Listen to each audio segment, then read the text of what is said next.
Praise the lord. అందరికీ వందనాలు. ఈ దినము మీ కొరకు రాత్రికాల ఆశీర్వాద వాక్యము. యెషయా గ్రంథము 61వ అధ్యాయము 7వ వచనము.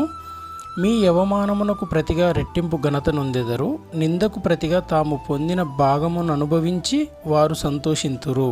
వారు తమ దేశంలో రెట్టింపు భాగమునకు కర్తలగుదురు, నిత్యానందము వారికి కలుగును. Amen, amen. ప్రియ దేవుని బిడ్డలారా, ఒక గొప్ప వాగ్దానాన్ని ఇక్కడ మనం గమనించుచున్నాము. రూతు జీవితంలో ఇదే జరిగింది. మోయాబు దేశంలో జీవించిన రూతు అతి భయంకరమైన పరిస్థితుల్లో ప్రయాణం చేయడం జరిగింది.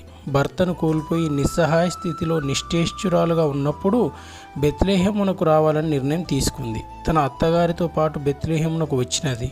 అవమానంతో ఉన్న రూతును, లేదా తన జీవితంలో అన్నీ కోల్పోయిన రూతును దేవుడు ఉన్నతమైన స్థితికి తీసుకురావడం జరిగింది.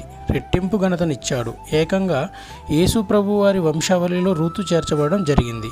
ఒకవేళ నీ జీవితంలో నీ యథార్థతను బట్టి, నీ విశ్వాసాన్ని బట్టి, నీవు నమ్ముకున్న దేవుడిని బట్టి లోక సంబంధులతో అవమానించబడ్డావా, తృణీకరించబడ్డావా, లేదా నీ ప్రమేయం లేని విషయంలో ఒక నిందను మోయిచూ బాధింపబడుచున్నావా, తలదించుకొని బ్రతుకుతున్నావా?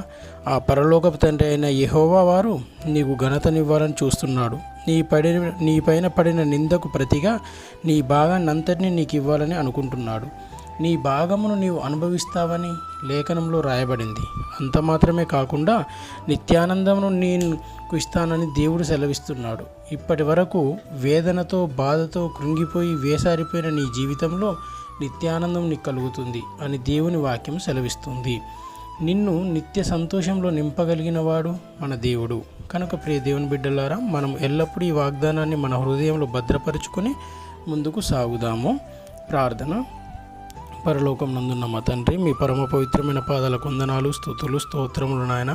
కరుణామేడ జీవాధిపతి యెహోవా నా దేవా, మరి మీరు చేసిన ఈ వాగ్దానం బట్టి మీ కోటాను కోట్ల కృతజ్ఞతాస్తుతులు, స్తోత్రములు నాయన.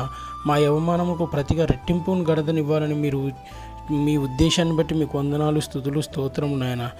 మరి మీరు నిత్య సంతోషంతో మమ్మల్ని నింపగలిగిన వారు తండ్రి, సమస్తమును సమకూడి జరిపించువారు తండ్రి. కనుక నా దేవా, నా తండ్రి, ఈ వాగ్దానం అంతటినీ, మరి ఈ వాక్యాన్ని చూస్తున్న ప్రతి ఒక్కరి జీవితాల్లో నెరవేర్చి సమస్త జనుల జీవితాలలో కూడా నెరవేర్చి సమస్త జనులు మీ యొక్క రక్షణ మారు మనసును పొందుకొని మీకు మహిమకరంగా జీవించుటకు సహాయం చేసి మా జీవితాల్లో సంతోషాన్ని వెలుగు నింపి అట్టి మహిమని, ఘనతని, ప్రభావాలను మీరే పొందుకొనమని యేసు నామంలో అడుగుచున్నాను తండ్రి. Amen, amen.